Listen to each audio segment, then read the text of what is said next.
శ్రీమాత్రే నమః. ఈ వారం రాశి ఫలాలు. మకర రాశి. లక్ష్మీదేవి అనుగ్రహం ఉంది.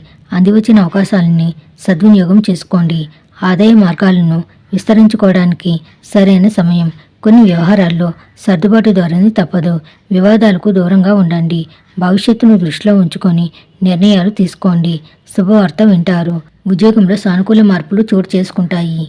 వృత్తి వ్యాపారాలు మరింత అనుకూలంగా సాగుతాయి. గ్రహబలం బాగా అనుకూలంగా ఉన్నందువల్ల ఎటువంటి ప్రయత్నం తలపెట్టినా విజయవంతం అవుతుంది. నిరుద్యోగులకే కాక ఉద్యోగం మారాలనుకుంటున్న ఉద్యోగులకు సైతం మంచి అవకాశాలు అందివస్తాయి. చేపట్టిన పనుల్లో తప్పకుండా కార్యసిద్ధి కలుగుతుంది. కుటుంబంతో కలిసి దైవ దర్శనాలు చేసుకుంటారు. నిరుద్యోగులు తమకు లభించిన ఆఫర్లను సద్వినియోగం చేసుకోవడం మంచిది. పెళ్లి సంబంధం విషయంలో దూరపు బంధువుల నుంచి ఆశించిన సమాచారం అందుతుంది. ఆరోగ్యం విషయంలో జాగ్రత్తగా ఉండడం మంచిది. పిల్లలు విజయాలు సాధిస్తారు. ప్రేమ వ్యవహారాల్లో వీలైనంత జాగ్రత్తగా ఉండడం మంచిది. నవగ్రహ శ్లోకాలను పఠించండి. శుభం భూయాత్.